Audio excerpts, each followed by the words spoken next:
What's up, everybody? It's your boy Into the X back with another video. Today we're going to do a little feature that I just came across recently. It's called Flatten Pad. We're going to go over what it's used for, how I use it, how it can be used, and other ways that we can do almost like the same thing. So make sure you hit that subscribe button and let's get into it. Okay, one of the ways that you can use the Flatten Pad feature is if you're layering your drums or layering anything like that. You can use the flatten pad to make a new sample out of it. So if you're doing like some sound designing or anything like that, or if you just want a new sound and you just wanted to flip it, whatever you want to do, but you can save it as a new sample, and I'll show you how right here. So first, let's go ahead and load some drum samples in. Okay, so I like that one and that one.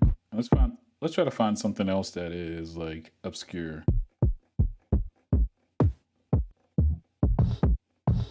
There we go. Let's load that one in. So on this one pad, I'll just load that one there. And there's different ways that you can do this, but if you go to Program Edit and you go to your samples, if you look here, layer 2. So now I have 2 layers in there. This layer and this layer. If I wanted to add a third, I can. So now we have 3 layers on that one pad.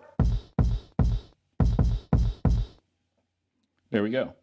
So say I wanted to do some effects on it. Boom, we add some reverb. Now it sounds like that. And I'm gonna leave it like that just for the dramatic effect so that you can hear what's going on. I can go back to the samples if I want.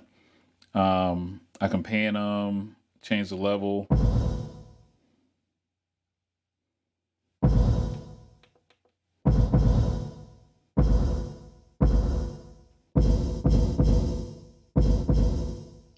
Okay, so say I got a sound that I like, right?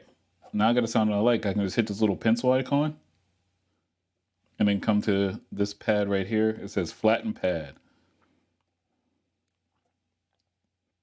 Now it'll flatten the pad. It'll call it Unison Kick Beast 1. Hit do it.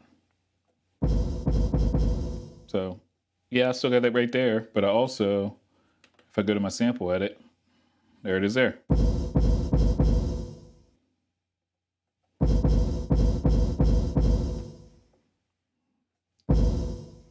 So not only does it save on the processing power, because now I can just load this. It already has the reverb on it, has everything on it, so it'll save some memory in my MPC.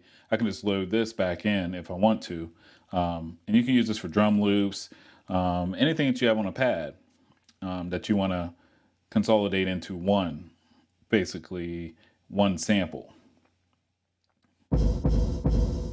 So if I wanted to, I can just go back, and if you look into your sample pool, it should be there, Kick Beast 1.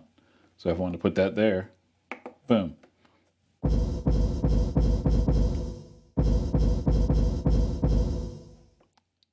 And there we go. Now, another thing that I like to do, let's go ahead and get a chord progression going. And we'll just use a regular piano.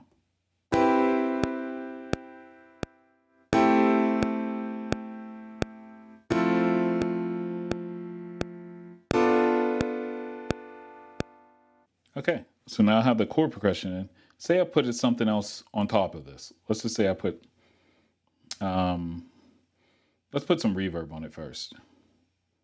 So if I come here,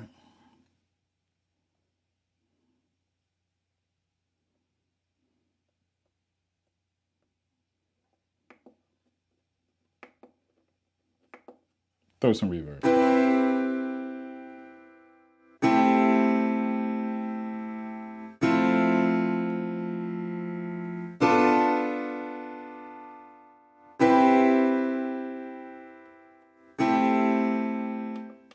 Okay, so now we have a chord progression with some reverb on it.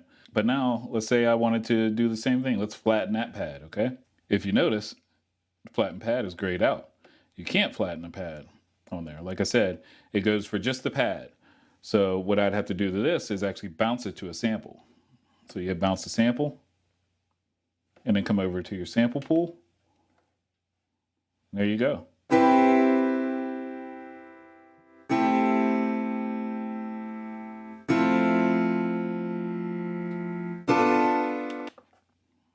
And just to show a little bit more of a dramatic effect, let's put some.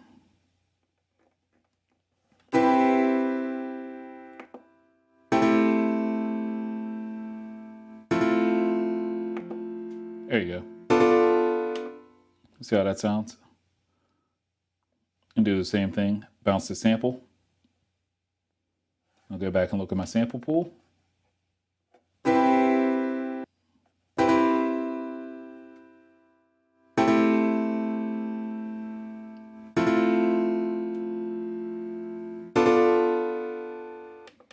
Now that's what I do normally whenever I have just something on one track that I want to bounce down to a sample and maybe manipulate later. But let's just say we have something on multiple tracks. What could you do then? So let's go to track 2. Let's get another piano.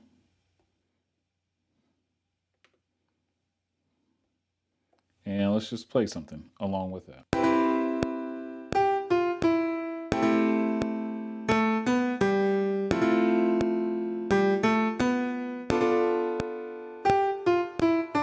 All right, let's go to track 3.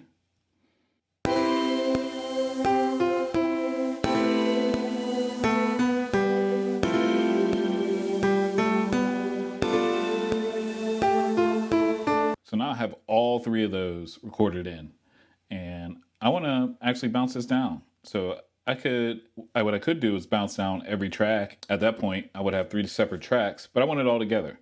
So what I normally do at that point is go back and sample it.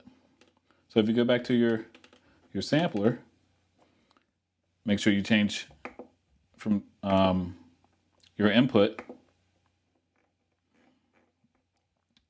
resample left and right. I got my threshold down, arm, and just hit play.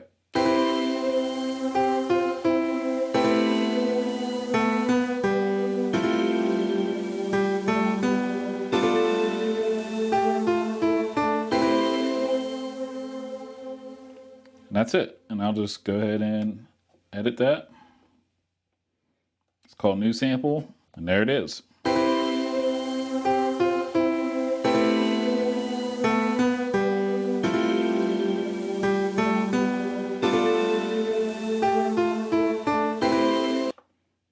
So at that point, you can do whatever you need to do.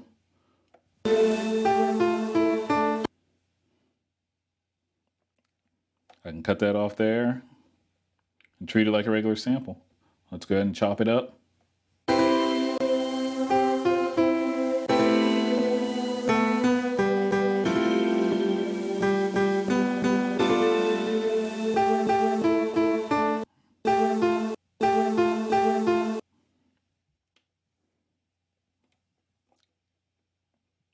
Reverse parts of it if you want.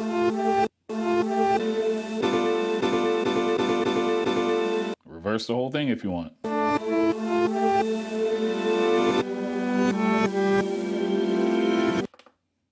Then chop it. Come back, treat it like a normal sample.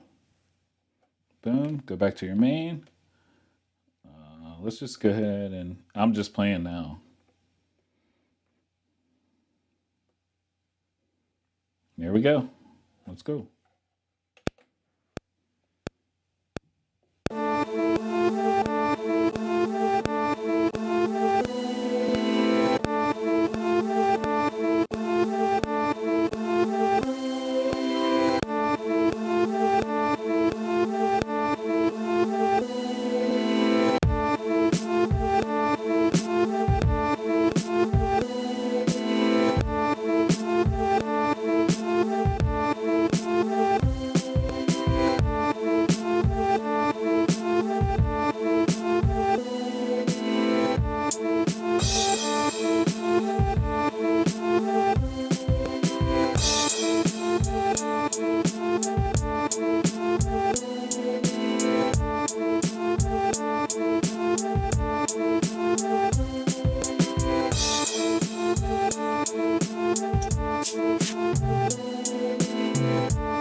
And that's it. Those are 3 different ways that I go ahead and take something that I played or have in a pad and bounce it down to a new sample. Like I said, some people can use that if you're doing sound design, you want to make your own drums, whatever you may want to do. Sometimes you just want to, you played a sample and now you just want to play with it to see if it sounds better in reverse, or if you want to manipulate it in a different order, or however you want to do. But those are easy ways that you can do that and save power on the MPC. Once again, it's your boy Into the X. I'd like to thank everybody for joining me. Make sure you hit that subscribe button underneath of this video. And until next time, peace.